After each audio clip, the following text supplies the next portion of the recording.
본 방송에서 제공되는 모든 정보는 투자 판단의 참고 자료이며 투자의 최종 책임은 본 방송을 이용하는 본인에게 있습니다. 삼성전자 이야기죠.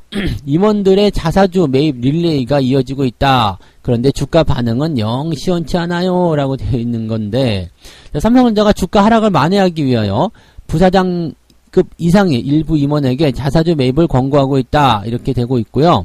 그 다음에 삼성전자 임원들이 꾸준히 자사주를 매입하고 있다라고 되어 있습니다. 근데 간에 기별이 안 가는 그런 느낌이잖아요.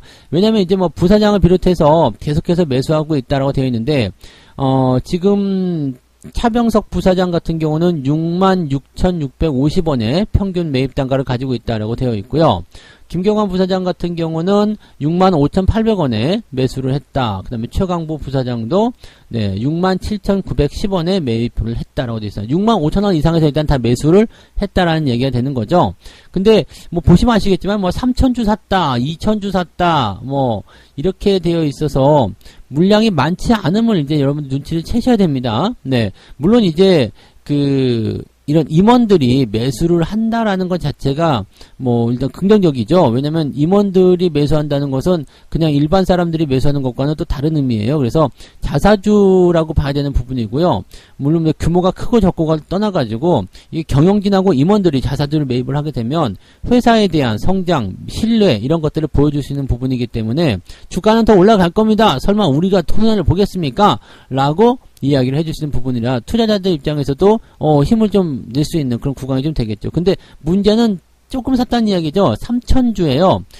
3,000주, 2,000주, 3,000주 이렇게 샀다는 얘기인데 이거 금액으로 보면은 얼마 안 된다는 이야기죠. 그러니까 실제적으로 이제 4월 29일 이후에 삼성전자 임원 11명에서 자사주를 사들였는데 지금 보면은 총 금액이 20억 6,500만원 정도, 20억 6,500만원 정도 이렇게 된다고 합니다. 물론 이제 종가 기준으로 했을 때 되는 부분이고요.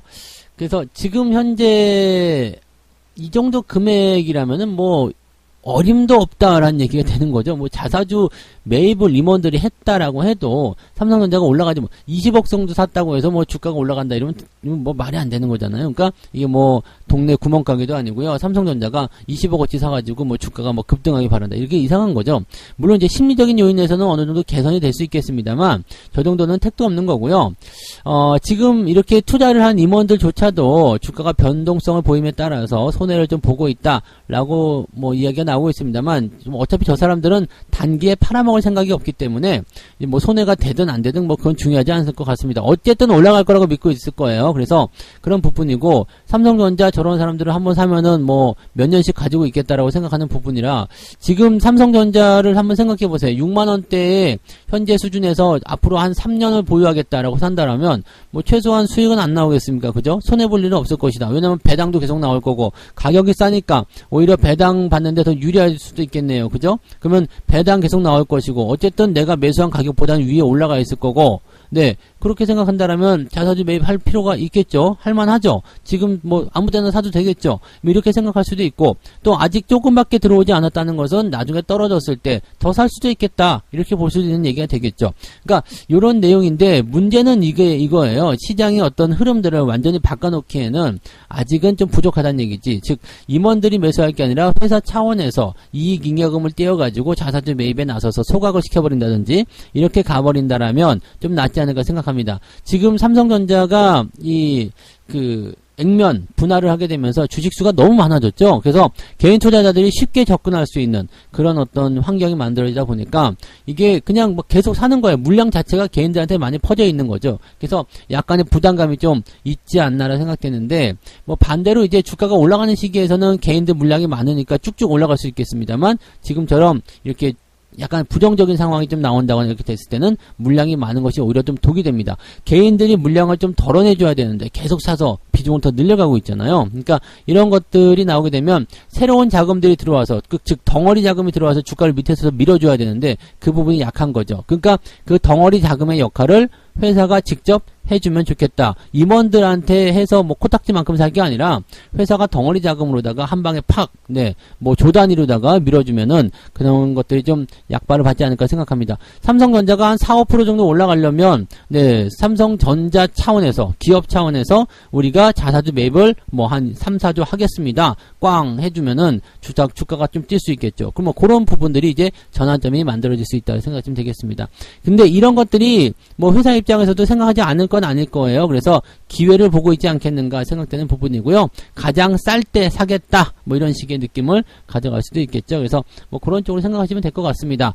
근데 이제 개인 투자자들의 매매 동향을 좀 살펴보면 이제 변화가 좀 생길 것인가 아닌가 이 부분 좀 알 수 있을 것 같긴 한데, 이 폭락장에서도 강심장인 동학개미들이 줍줍한 1, 2위 주식들이 뭐냐 봤더니 삼성전자가 단연코 1등입니다. 근데 카카오, LG생활건강, LG에너지솔루션, 삼성전자, 우선주 이게 1등부터 5등까지고요.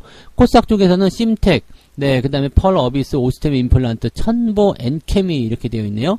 오스템 임플란트를 지금 사들이는 사람이 있다고? 네.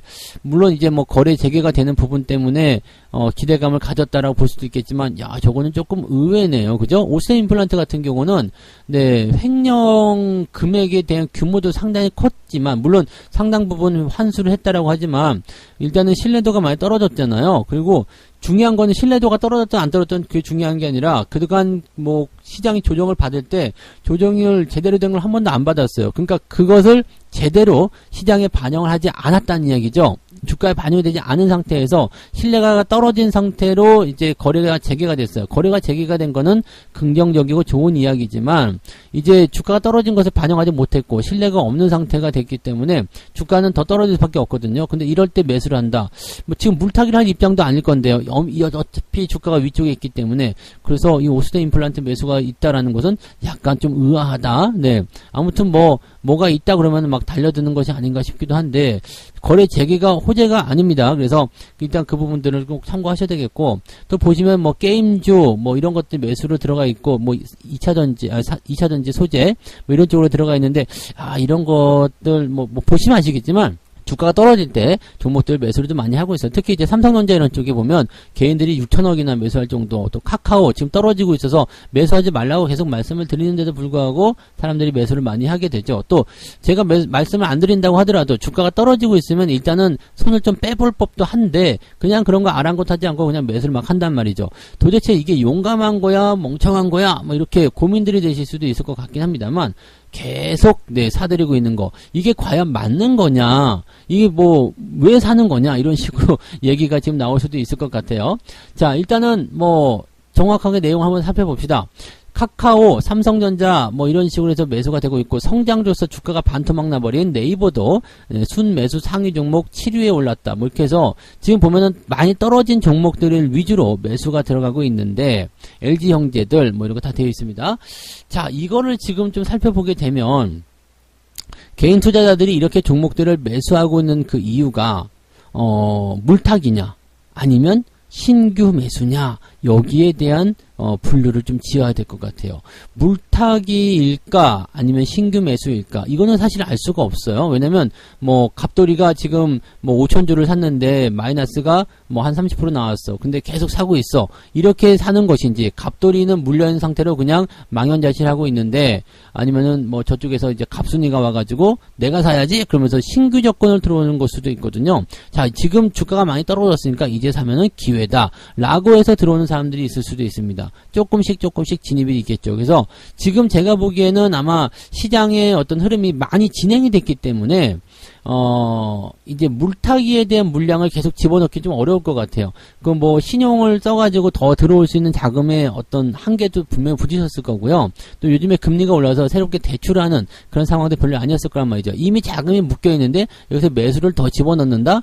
이것도 쉽지 않은 얘기일 거란 말이죠. 그러니까 지금 여기서 중요하게 생각해야 되는 것은, 만약에 새로운 자금들이 들어오고 있는 것이라면 기존에 물려있는 자금들과의 어떤 손바뀜, 즉 물갈이가 좀 진행되고 있다라고 생각하실 수도 있습니다. 뭐 따지고 보면은 지금 돈이 있는 입장에서는 삼성전자든 아니면 뭐 카카오든 주가가 많이 떨어졌으니까 한번 사볼까라고 생각을 해볼 수도 있겠다 생각이 좀 드는 거죠. 하지만 여전히 아직 위쪽에서 팔고 있지 않은 물량들도 있다라고 보셔야 됩니다. 그래서 새로운 자금이 들어오든 아니면 물타기 자금이 들어오든지 간에 아직 팔지 않고 있는 물량들이 있기 때문에 이런 주가들은 위로 올라가기가 지금 어렵습니다. 왜냐면 지금 이 주식들을 사주려면 덩어리 자금이 들어와야 된다고 그랬어요. 이렇게 막 흩어질 수 있는 그런 쌀랑돈 같은 돈들이 아니라 그냥 덩어리, 덩치가 이제 좀 크고 집결력이 좋은 돈들이 들어와줘야 되는데, 뭐 쉽게 얘기하면 뭐 외국인이나 기관들 자금이겠죠. 그런 자금들이 들어와서 주가를 밑에서 받아가지고 올려줘야 되는데 그냥 안 팔고 있는 거야. 그러면은 물량의 어떤 포지션들이 내가 밑에서 힘들게 올려가지고 전애들이 다 팔아먹을 건데 저거 해서 되겠어? 라고 생각이 들 수가 있는 거죠. 근데 이것을 다르게 생각하면은요, 물려있는 사람들 입장에서는 조금만이라도 회복을 좀 시켜주세요 라는 아주 간절한 소망을 갖고 있을 거예요. 그 다음에 지금 저점이라고 생각해서 매수하는 입장들은 뭐 길게 보는 사람도 있겠습니다만 단기적 대응이 거의 대부분의 가능성이 높습니다. 왜냐면 길게 봐가지고 망하는 걸 봤거든. 그런데 많이 내려갔으니까 기술적 반등이 나오게 된다면 단기간에 5%든 10%든 먹고 빠질 수 있겠다. 이 상황이 되는 거죠. 그래서 지금 외국인들이나 기관들, 즉 세력들이 이 덩어리 자금을 가지고 운영할 수 있는 부분은 하락을 멈춘 상태에서 매수를 조금 진행해주면 주가가 튈 거 아니에요. 여기서는 이제 개인들이 매수가 들어오는 것이 아니라 차익 실현이라든지 아니면은 손실 복구 차원에서 매도가 와르르 나올 수 있다는 얘기죠. 그래서 그 물량을 이제 올려가면서 받아먹는 그런 흐름으로 가게 되면 아주 베스트가 될 것 같다, 이런 생각을 좀 해볼 수가 있을 것 같습니다. 그래서 이게 새로운 자금들이 지금 들어오는 입장이라고 생각을 했을 때 이런 상황들이 가능한 건데, 만약에 계속 물타기를 하는 입장이다 라고 한다면 요건 좀 애매할 수가 있겠죠. 그래서 근데 지금 제가 보기에는 물타기 쪽으로 계속 들어오진 못할 것 같아요. 뭐 돈이 있어서 계속 사겠다, 그런 사람들도 최근에 매수해서 진입을 하는 사람들이 물타기를 계속 하고 있는 거지, 기존에 저기 작년 초반에 매수해가지고 아직도 물타기 하고 있다? 그거는 뭔가 이치에 맞지 않겠죠. 그러니까 그런 내용을 본다라면 이제는 뭐 개인들이 매수를 많이 했다고 해서 뭐 다 나쁘다, 좋다 이렇게 볼 수는 없습니다. 문제는 언제 매수가 들어올 것이냐라는 게 중요하게 되겠죠. 그리고 이렇게 매수가 들어올 때 되면 개인들 물량이 와르르 쏟아져 나오는 상황으로 이제 잡아먹는 그런 형태가 될 것이다 보시면 되겠습니다. 그렇다고 해서 이제 이 시총 상위 종목들이 무조건 좋다는 건 아닙니다. 이 중에서도 뭐 신규 종목이라거나 추세가 이상했다거나 그런 종목들은 올라가지 못할 것이다 라고 보시는 게 맞는 얘기죠. 그래서 추세가 꺾이거나 망가지는 그런 패턴들은 일단 주의를 좀 해야 되는 것, 그건 잊으시면 안 되겠습니다.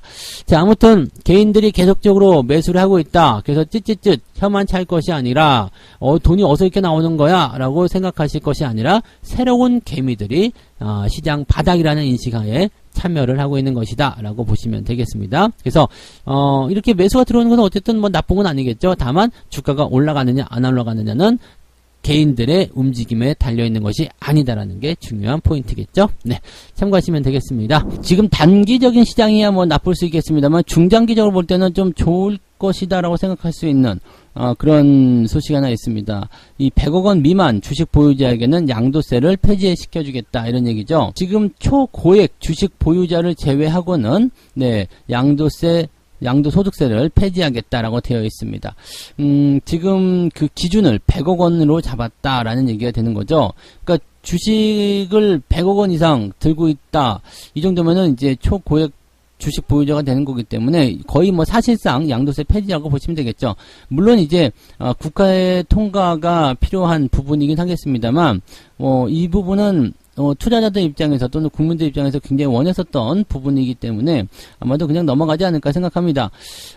지금 보면은 이제 내년부터였죠. 내년부터 이제 대주주 과세 체계가 폐지가 되고 이 금융 투자 소득세가 시행이 돼서 그냥 뭐 대주주 범위에 관계없이 5천만 원 이상의 이제 소득을 올리게 되면 세금을 그냥 전 국민이 다 내야 되는 상황이 벌어졌는데, 요게 이제 없어지는 거죠. 요게 없어지게 되고 그냥 100억 원 아래쪽으로 투자하는, 사실상 그냥 일반적인 투자자들, 일반 투자자들 입장에서는 세금을 낼 일이 없어졌다라고 보시면 되겠습니다. 물론 이제 증권거래세는 적정 수준에서 계속 유지가 된다라고 되어 있는데, 이렇게 된다라면은요 장기 투자하시는 분들 입장에서는 굉장히 좋을 수 있고요. 그다음에 매년 연말마다 나타났었던 양도소득세를 피하기 위한, 즉 세금을 피하기 위한 주식 매도, 이런 부분도 사라질 수가 있겠죠. 그래서 연말에 이제 주가를 막 떨어뜨리는 그런 잘 못 가는 그런 형태가 나타나지 않고 산타랠리라든지 이런 쪽도 계속 이어질 수 있는 상황이 좀 된다라고 보시면 되겠고요. 또 단기적으로 샀다 팔았다만 하지 않는다라면 증권거래소는 또 걱정하실 필요가 없기 때문에 네, 사실상은 이제 좀 길게 보는 중장기 투자자에게는 좀 유리한 입장이 됐다라고 보시면 되겠죠. 그래서 계속적으로 팔아먹었던 어떤 큰 손들의 입장이나 이 자금이 많은 사람들의 입장에서는 네, 조금 더 시장에 오래 머무를 수 있는 그런 조건들이 완성되었다라고 보시면 되겠습니다. 그거 외에도 이제 뭐 공매도 관련한 법칙, 규제 이런 것들을 이제 강화시키기로 했다라고 하는데 개인이 공매도를 위해서 주식을 빌릴 때 적용되는 담보 비율을 현행 140%에서 105%, 즉 기관과 외국인과 그 형평성에 맞게 합리적으로 인하하기로 했다라고 되는데 이거 담보 비율 낮춰서 별 필요 없다고 그랬죠. 자, 그다음에 주가 하락이 과도할 경우에 일정 시간 공매도를 금지하는 공매도 서킷 브레이커를 도입하겠다. 이것도 별로 필요 없습니다. 공매도 때문에 주가가 과도하게 하락하는 건데 여기서 뭐 공매도를 금지한다. 공매도 이미 다 쳐놓고 나서 금지하는 거 아무 소용없는 거죠. 그러니까 이런 거는 지금 별 필요 없는 내용일 것 같아요. 이미 뭐 지금 필요한 건 뭐예요? 네, 외국인이나 기관들도 이 투자의 한계 기간을 근데 정해줘라. 네, 일정 상환 기간을 똑같이 만들어줘. 3개월 안에 무조건 갚을 수 있게 그렇게 진행을 해줘라. 이런 거겠죠. 그러니까 뭐 연장을 하더라도 네, 1회만 허용해줘라. 뭐 이런 식으로 가는 거죠. 근데 여기서 뭐 개인들도 뭐 해라. 이렇게 뭐 그냥 계속 니들 연장하고 싶으면 연장해라. 뭐 이렇게 이야기하고 있는 것은 별 의미가 없고요. 개인들을 기관이나 외국인에게 맞출 것이 아니라 외국인이나 기관을 개인처럼 네, 전략을 맞춰주는 것이 훨씬 더 유리하다는 이야기죠. 네, 그래서 뭐 다른 거 다 필요 없고 그냥 네, 연장에 대한 부분들, 그 무기한 연장 이것만 좀 네, 그 방어를 해줘라 이런 식으로 이야기를 계속 하고 있는 것 같은데 이 공매도 관련한 부분에서는 뭐 아무리 다른 법을 뜯어 고쳐도 이게 해결되지 않습니다. 그냥 외국인과 기관에 대한 그런 무기한 공매도 이것만 통제를 잘해도 공매도에서는 큰 문제는 없을 것 같은데 아무래도 뭐 그런 쪽으로 계속 몰고 가야 되겠죠. 뭐 이제 이쪽에서의 어떤 청원이나 이런 것들을 계속적으로 하고 있는 것 같으니까 이 부분은 좀 참고해 볼 필요가 있을 것 같고요. 지금 당장 여기서 정부에서 얘기하는 이런 부분들은 별로 필요는 없을 것 같다 생각이 좀 들어요. 자, 그 다음에 이제 뭐 상장사 임원의 주식 매도 먹튀를 막아야 되겠다. 그래서 지금 왜 주가가 많이 올라가는 상황이 되면은 임원부터 먼저 팔고 막 그러잖아요. 그래서 이런 것들은 이제 내부자가 지분 매도 시에 처분 계획을 사전에 공시하는 내부자 무제한 지분 매도 제한 제도를 도입하기로 했다. 이건 좀 괜찮을 수 있을 것 같아요. 왜냐면 일단 매도하고 나서 공시를 하게 되면 아, 저 새끼들 팔아먹었네, 또 당했네 이렇게 되는 거지만 나 우리 주식을 팔 계획입니다. 라고 공시를 하게 된다면, 네, 이건 나쁘지 않을 것 같아요. 주가가 많이 올라갔을 때, 나 주식을 팔래요. 라고 얘기를 하고 있다면, 우리도 팔아야 되겠구나, 사지 말아야 되겠구나, 라는 생각은 좀 해볼 수가 있겠죠. 임원들도 욕먹을 일이 좀 줄을 것 같아요. 주가가 최근에 많이 올라서 팔아야 되겠습니다. 라고 공시를 해주고 나서 판다라면, 뭐 괜찮지 않겠나 생각이 좀 드네요. 그래서, 요런 부분들, 요거는 좀 괜찮은, 뭐, 제도라고 생각이 될 것 같고요. 개미 투자자들의 공분을 샀던 것, 자회사의 물적 분할 이후에 상장 관련 모회사 소액 주주 권리 보호를 위한 주주 보호 장치 심사 강화 이렇게 되는데 이게 물적 분할 이후에 이제 주가가 떨어지는 거 거기서도 이제 말들은 많았는데 이거는 뭐 주주 보호 장치에 대한 어떤 심사를 강화하겠다. 뭐 어떤 식으로 할 것인지 구체적인 내용은 나오지 않는 것 같은 느낌입니다만 아무튼 뭐 그동안 개인 투자자들이 계속적으로 좀 힘들어했었던 여러 가지 부분에 대해서 뭔가 조금 제도적인 보완이 계속 일어나려고 하는 것 같습니다. 그래서 일단은 새로운 정보가 들어서고 나서부터 금융시장의 안정을 제대로 만들어주게 된다면 지지율이나 이런 것들도 많이 올라가지 않을까 생각하는 모습입니다. 자, 지금 제일 중요한 거는 주가가 계속 떨어지고 있다는 거고요. 이것을 어떻게 방어할 것이냐인데 공매도 요것만 좀 잘 건드려도 잘 이걸 시켜줘도 되지 않을까 싶은데 이 무기한 제도만 조금 네 손보면 참 좋을 것 같아요. 이게 쉽지 않을 것 같긴 해요. 네. 아무튼 뭐, 요런 정도의 모습들이 좀 있는 것 같고요. 자, 이 양도세에 대한 부분들이 국회를 통과하게 된다면, 이제 뭐 올해부터 편안하게 네 또 장기 투자 하셔서 넘어가셔도 괜찮을 것 같다는 생각이 좀 드네요. 게임주의 이런 이야기들이 드디어 기사로 나오기 시작했네요. 네, 물타기 했는데 어쩌면 좋느냐. 게임주들의 집단 폭락 사태가 벌어지고 있다. 개미들의 절규가 이어지고 있다 이런 얘기인데 얼마나 빠졌길래? 자, NC소프트 보니까 66만원. 이게 올해 기준이에요. 네, 66만원. 그 전부터 치면 더 세죠. 네. 66만원짜리가 지금 39만원까지. 야, 이게 50만원 깨진다고 큰일 났다고 얘기가 나올 때가 엊그제 같은데, 39만원, 40만원 깨진 상태네요. 크래프톤 같은 경우는 지금 46만원에서 25만원까지 떨어졌고요. 위메이드도 18만원, 이렇게 올해 고점에서 18만원대에서 지금 얼마예요? 이게 6만원입니까? 6만 2천원까지 떨어진 거고요. 펄어비스가 13만원에서 5만 7천원, 카카오 게임즈가 9만원에서 5만원. 야, 카카오 게임즈가 그래도 그나마 좀 덜 떨어졌네요. 네. 덜 떨어졌다고 좋은 건 아니겠습니다만, 네. 아무튼 게임주들의 상황이 좀 이래요. 이러니까 게임주 쪽에 투자하고 있었던 사람들이 아비규환이 될 수밖에 없는 거고, 근데 문제는 말이죠. 이 게임주들이 지금 더 떨어져야 된다는 얘기입니다. 게임주들 전체적으로 다 덜 떨어졌어요. 띠리리리리 하고 있는 거지. 이게 좀 예전부터 설명을 좀 계속 들었잖아요. 이게 게임주들의 어떤 몰락 이런 것들은 주가를 떨어뜨리는 하나의 또 중요한 요소가 된다라고 말씀을 드렸죠. 시총 상위 종목들이에요. 얘네들이 다 공교롭게도. 왜냐하면 원래 다 시총 상위 종목이었던 게 아니죠. 그냥 어느 날 갑자기 눈 떠보니까 시총 상위야. 왜?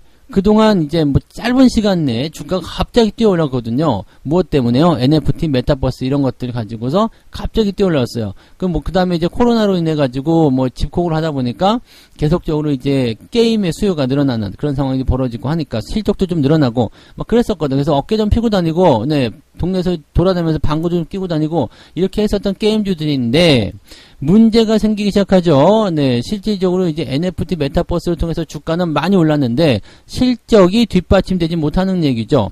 주가가 나락으로 간 원인이 뭐냐 알아봤더니 지금 1분기 실적 부진이 지목이 되고 있다라고 얘기합니다. 1분기의 실적이 그지 같다 이 얘기죠. 넷마블 같은 경우 올해 1분기 연결 기준 뭐 이런 것들 보니까 네, 지금 적자 전환이에요. 매출이 지난 동기보다 조금 늘어나긴 했는데 손실을 만들어서 적자 전환했다는 얘기가 나타났고, 위메이드 같은 경우도 지금 보면은 전년 동기 대비 영업이익이 많이 줄어들었다는 거. 네, 그다음에 카카오 게임즈 여기는 이제 뭐 나쁘진 않았지만 네, 이 실적 그 매출 같은 부분들이 예상치에 미치지 못했다. 네. 전망치에 미치지 못했다라는 거.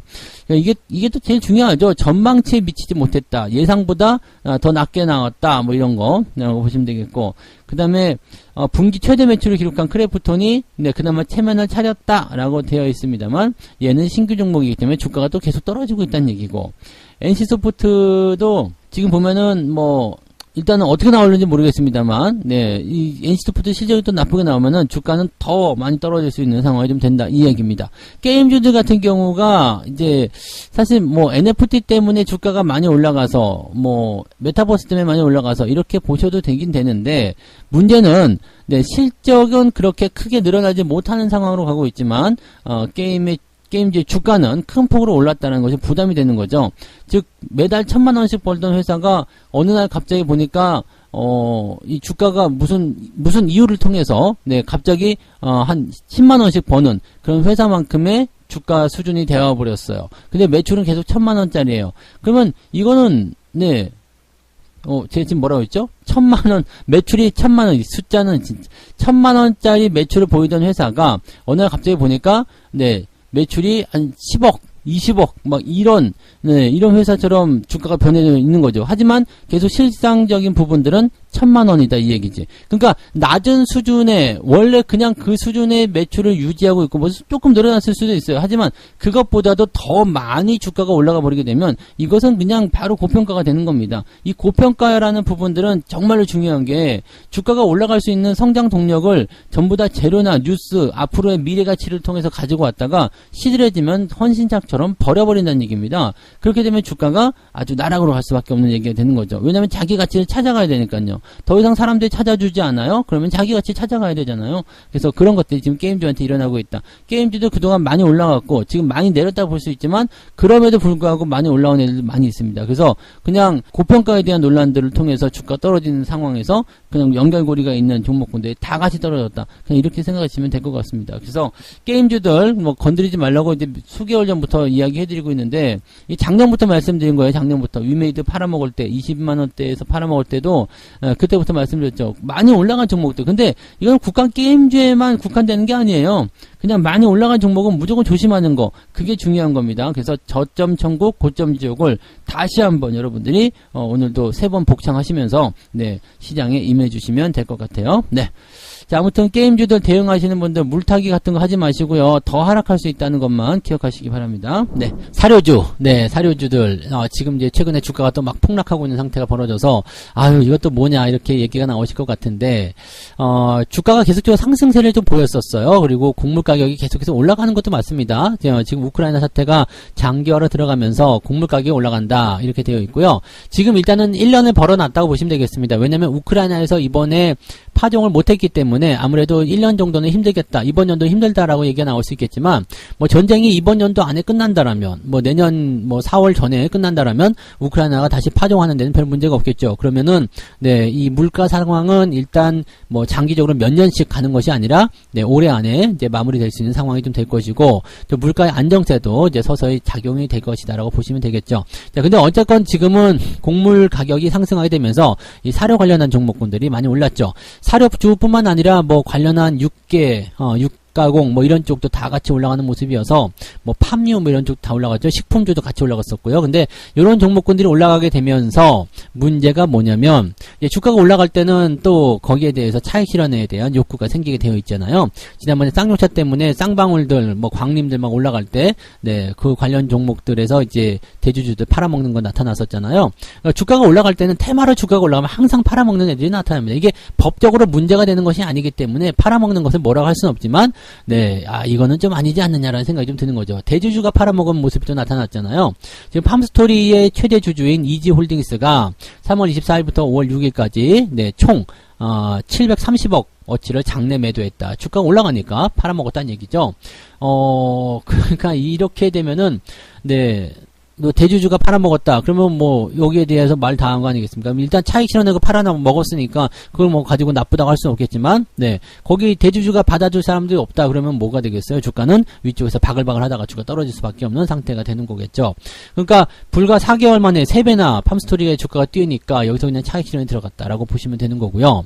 이거 말고도 또 있죠. 뭐 한일사료 같은 경우도 지금 이 대주주 일가가 네, 지금 26일부터 29일까지 지난달이요. 이때 190억 원어치를 장내 매도했다. 수익 많이 났겠죠. 그래서 지금 보면은 이 주식을 이렇게 팔아먹은 이 부분들이 지금 이것도 많이 올랐었죠. 네, 지금 보면은 약 700% 정도 상승했으니까 작년 말 대비해서 700% 정도 올랐으니까 700%까지 다 못 먹었다 하더라도 한 5, 600%만 먹었다 해도 이게 얼마입니까? 그러니까 한 20억 정도 집어넣어도 100억 원 정도 받아먹는 그런 상태가 되는 거니까 엄청난 거죠. 그러니까 이런 일들이 벌어지고 있다는 얘기죠. 문제는 뭐냐면 대주주 일가가 고점에서 가까운 이 가격에서 지분을 매각하고 나서 주가가 하락세로 돌아섰다. 이게 시기가 조금 애매한 부분이기도 하겠습니다만은 네, 팔아먹는 시점부터 생각해 본다라면 일단은 더 이상 받아줄 만한 이유가 없다. 또 물량을 가지고 있을 이유가 없다라는 시기에서 던지는 상황이 벌어지게 되는 거죠. 주가 방어가 전혀 안 된다는 얘기입니다.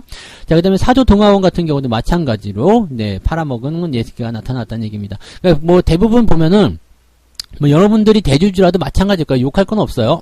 대주주라도 주가가 뭐 단기간에 갖고 있었는데 한 10억 정도 매수를 해놨었는데 이게 갑자기 한 60억, 70억이 됐대요. 안 파실 거예요? 팔아야 되겠죠. 누구라도 팔 거라고 생각합니다. 근데 문제는 뭐냐면 그 위쪽에서 그 물량을 받아주는 사람들이죠. 즉 주가가 올라가 있어. 그건 좋아. 근데 대주주가 그 위에서 팔아먹겠다는데 그 물량을 더 받아준 내가 받아가지고 더 올라갈 거라고 생각하면서 팔아먹는 게 그게 문제죠. 그러니까 주가가 단기에 많이 올라가게 되면 일단은 변동성이 생길 때 무조건 팔아먹는 거 그것이 중요합니다. 자, 안 팔고 계속 개기면 어떻게 돼요? 위쪽에서 받아먹을 물량들이 없는 상태에서 뭐 가지고 있는 것까지 다 갖다 팔았어요. 그럼 누가 그걸 매수해서 올리겠습니까? 여러분들이 주식을 더 사가지고 올릴 거예요? 그거 아니잖아요. 그러니까 이거는 이제 이런 식으로 한번 휘몰아치고 지나가면 주가가 다시 올라가기 어렵습니다. 그래서 이런 부분들이 나오는 거 항상 조심하세요. 그러니까 테마가 형성됐을 때 주가가 올라갈 때 계속 보유하는 건 괜찮아요. 그런데 계속 올라가고 나서 이제 상승이 둔화될 때 더 이상 매수하고자 하는 어떤 세력들이 좀 이제 주춤거리고 있는 모습이 나타날 때 그런 자리든 다 아시죠?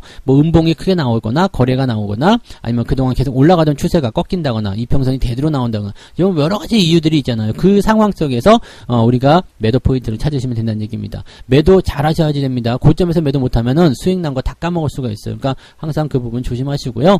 네, 이 대주주의 움직임들 잘 보세요. 얘네들은 어차피 매도하고 나서 공시를 해줘야 되거든요. 근데 그 공시를 보고서도 별거 아니야, 계속 가져갈 거야, 이렇게 생각하시면 안 되겠고, 가장 기본적인 거, 많이 올라갔을 때는 건드리지 마세요. 많이 올라갔을 때 건드리지만 않으면 이런 거에 당할 일도 없고요. 네, 수익 뭐 저점에서 매수해서 수익이 많이 났다 그러면 아무 때나 매도해도 전혀 상관없는 거니까 천천히 그렇게들 대응하시면 좋은데, 그거를 빠른 시간 내에 뭔가 해내려고 하니까 힘든 일이 벌어지는 거죠. 네, 아무튼 그런 쪽으로 생각들 해주시면 되겠습니다. 네, 신조선가 13년 만에 최대치로 상승했다. 지금 조선주에 훈풍이 불 것인가, 여기에 대한 관점인 것 같아요. 신조선가가 인플레이션의 압박과 그 다음에 신규 선박 수요 증가로 인해서 최근 상승세를 보이고 있는 가운데 조선주에게 긍정적인 영향이 이어질 것인가라고 지금 시선이 쏠리고 있다고 합니다. 지금 최근에 조선주들 움직임들 나쁘지 않았죠. 그 다음에 조선 해운주들 다 같이 움직여서 뭐 분위기가 좀 괜찮았던 모습이긴 합니다.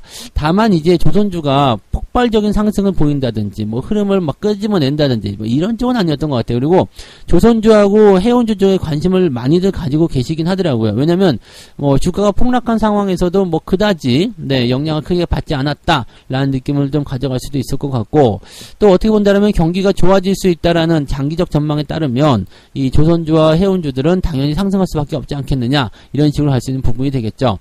자, 지금 신조선가, 이것은 이제 새로 발주된 선박의 가격입니다. 즉 그러니까 신규 발주, 나 이번에 배 하나 만들어줘, 지난번에는 뭐 2조 원이 했지만 이번에는 2조 5천억을 줄게, 이런 식으로 된다는 얘기입니다. 그러니까 새로 발주된 선박의 가격, 신조선가라고 됩니다. 그래서 이것이 이제 2009년 이후 13년 만에 최고치로 상승했다라고 되어 있습니다. 2009년도는 언제냐? 조선업계가 호황이었던 바로 그 시기인데, 자, 이 시기와 거의 비슷해지고 있다라고 되어 있는 모습이 되겠습니다. 그러니까 이 정도라면은 네, 조선업이 다시 호황세로 들어가는 것 아니냐라고 볼 수도 있겠지만, 물가가 또 그만큼 많이 올랐구나라고 볼 수가 있겠죠. 조선주들에 대한 그 주가는 3년 전, 그때에 비하면은 아직 형편이 없는 수준인데, 가격은 그대로다, 실적은 그대로다라고 한다면, 이 정도면은, 네, 물가가 정말 많이 올랐구나라고 생각해 볼 수 있을 것 같아요.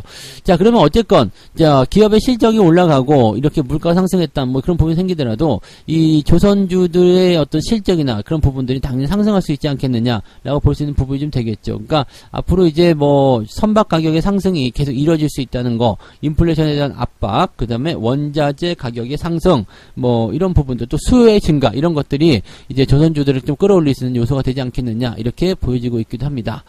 자, 올 상반기 조선용 후판 가격의 상승, 이것이 이제 합의가 되면서 선박의 가격 상승세로 이어졌다라는 것이 수익성 개선에 그런 기대감이 있다라고 보시면 되겠습니다. 이제 원자재 가격이 만약에 100원 오르면 원자재 가격이 올랐어요. 그래서 배 가격이 110원 올라갑니다. 이렇게 되거든요. 그러니까 실질적으로 이제 원자재 가격이 가는 것은 이제 사람들에게 이제 이것이 전가가 되죠.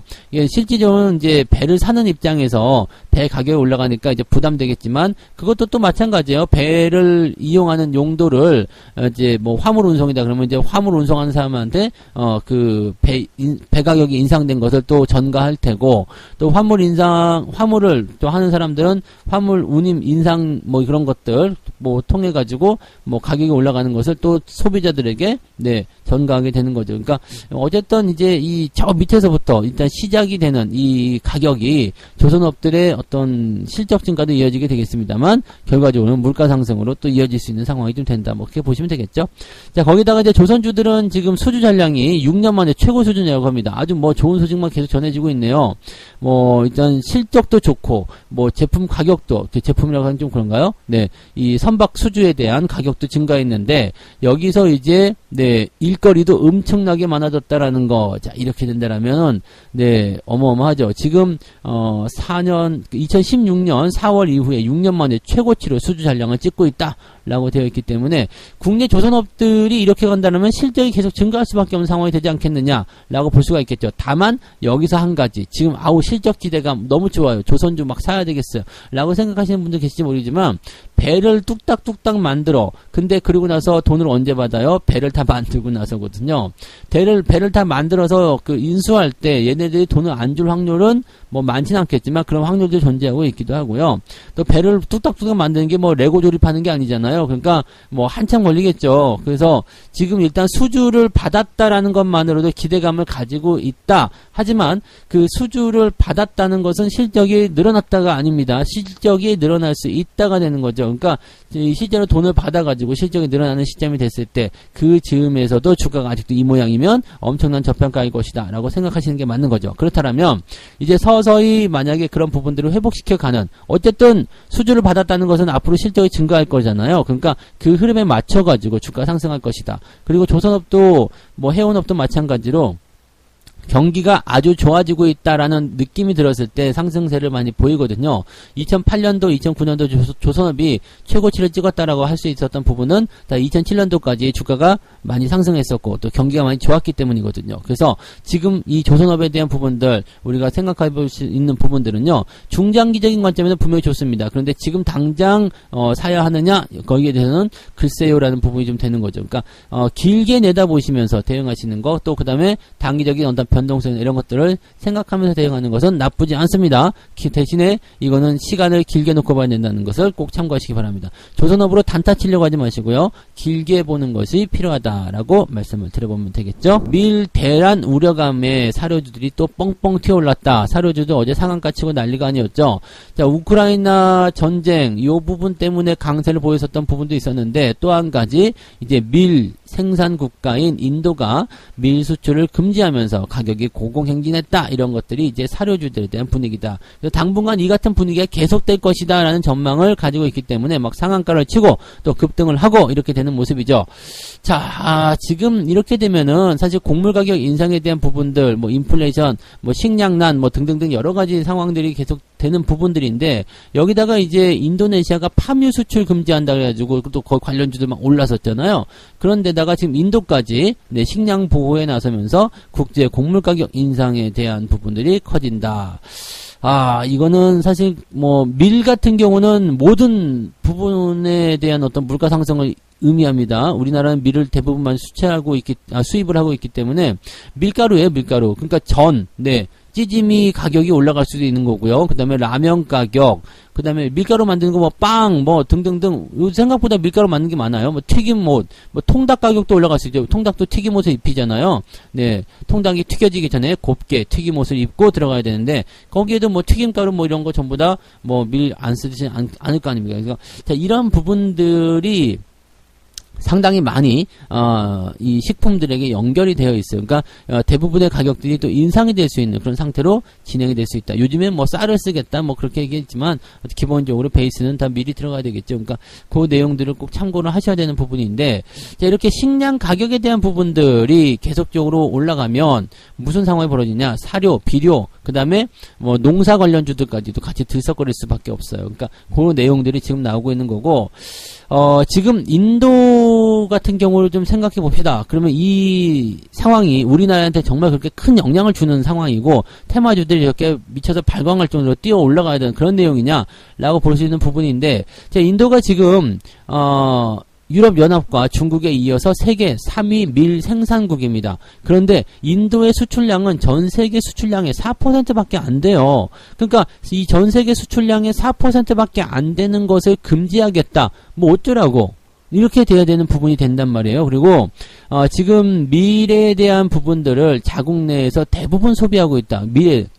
그러니까 밀을 세계 3위에서 이제 생산하고 있지만 대부분을 그냥 자기네 나라에서 만들어 가지고 하고 있다는 얘기입니다. 그래서 이렇게 되면은 큰 문제가 없었던 거죠. 그리고 지난해부터 이제 작황도 양호하고 또 밀 가격이 상승하니까 수출 좀 해볼까 이렇게 됐었단 말이에요. 근데 요즘에 이제 인도의 날씨가 47도를 넘어간대요. 엄청 덥다. 없다는 얘기죠. 올해 엄청 더울 거니까 여름 관련주들 여러분들 잘 챙겨 놓으세요. 갑자기. 네. 아무튼 네. 여름 관련주들도 같이 챙겨놔야 되는 그런 이야기를 좀 전달해 드리는 부분이네요. 자, 그리고 뭐 기록적인 폭염이 네, 인도를 강타하고 있다고 합니다. 그래서 밀 수확량이 감소하게 되니까 이거 안 되겠다. 뭐 국가 간의 어떤 조치가 뭐 협약이 있지 않은 이상은 네, 일단은 밀 수출을 금지하자. 이렇게 나와 버렸어요. 근데 이게 지금 4% 정도 수준에 있는 그 나라가 나 수출 금지할래. 이렇게 될 필요가 없는 거죠. 뭐 지금 보면은 네, 여기에서 이제 우리가 쫄았던 것 같아요. 세계 3위의 밀 생산국이다. 네. 근데 어차피 세계적으로 풀어주는 양은 세계 수출량의 4%밖에 안 된다. 물론 4%도 많은 수준이 될 수 있겠습니다만 이 정도 가지고는 끄떡하면 안 되겠죠. 뭐 특히 우리나라 같은 경우도 뭐 미에 대한 어떤 그 뭐 계약 물량, 즉 재고라고 봐야 되겠죠. 이런 물량들을 이미 보유 중에 있는 거고요. 또 그 다음에 전 세계에서 인도가 차지하는 비중이 그렇게 높지 않고요. 또 국내에서도 뭐 그다지 그렇게 뭐 크게 작용하는 부분이 아니기 때문에 뭐 그렇다 해서 뭐 크게 문제될 뿐만 아니고 또 국내의 어떤 수급 영향에도 크지 않을 것이다 라고 예상하고 있기 때문에요. 지금 사료주나 밀가루 관련해서 뭐 아니면 이제 식품주들 막 튀어 올라가는 부분들이 이것이 뭐 연속적으로 막 계속 되기는 조금 애매할 것 같다라고 판단하시면 됩니다. 그러니까 지난번 우크라이나 사태에서 찍었던 고점 라인 때에서 조금 못 미치는 상황이지 않겠는가라고 보여지면 되겠습니다. 인도의 밀 수출 때문에 주가가 일단 단기 튀어나가는 모습이지만 이 부분이 지난번 고점을 넘기는 좀 어렵지 않겠나. 만약에 고점을 넘어간다면 더 올라갈 수도 있겠지만 대부분 올라가지 못하는 상황이 벌어졌을 경우에는 부담을 가질 수밖에 없을 것이다 라고 보시면 되겠습니다. 반면에 비료나 이런 쪽 같은 경우는 조금 다를 수 있어요. 뭐 사료 같은 경우는 좀 그렇게 넘어가더라도 비료 같은 경우는 일단 그래요. 곡물 가격에 대한 인상이라든지 이런 부분이 있기 때문에 단위 생산량을 높이기 위해서 비료 뭐 이런 것들을 많이 사용할 수가 있습니다. 사료는 가격이 올라가는 거지만 비료는 땅에다 투자하는 거죠. 즉 곡물을 생산하기 위한 부분이어서 농사 관련주들, 비료 관련주들 같은 경우는 지금 현재 시점에서는 이런 곡물 가격의 인상이나 이런 부분들이 타격을 주게 된다라고 한다면 당연하게도 네, 수혜를 받을 수 있습니다. 그리고 농사 관련주들은 보통 6월달 다음 달까지도 지켜보는 경우들이 많고 또 뭐 운이 좋다면 7월달 뭐 8월달까지도 지켜보는 경우들이 있기 때문에 일단은 뭐 곡물 관련주들에 대한 부분들을 조금 궤를 달리해서 살펴보시는 게 좋겠고요. 하지만 이제 밀 관련해서 또는 사료 관련해서 이런 종목군들이 다시 튀어 올라가는 것은 반드시 전고점 넘어가는지 여부, 그 다음에 강도 이런 것들 잘 살펴보셔야 됩니다. 어제 상한까지만 오늘 상한가가 풀려버렸어? 뭐 이렇게 된다면은 네, 애매해질 수 있겠죠. 다만 여기서 뭐 세력이 달라붙어가지고 뭐 점상을 찍어버린다든지 막 이렇게 한번 여기서 해먹어야 되겠다 생각하는 모습이 좀 들어왔다라면 뭐 상황은 좀 달라질 수 있겠지만 그냥 현재의 내용만 가지고 이제 이 사료주에 대한 어떤 부분들을 장기화 보기는 조금 어렵지 않겠느냐라고 보시면 될 것 같습니다.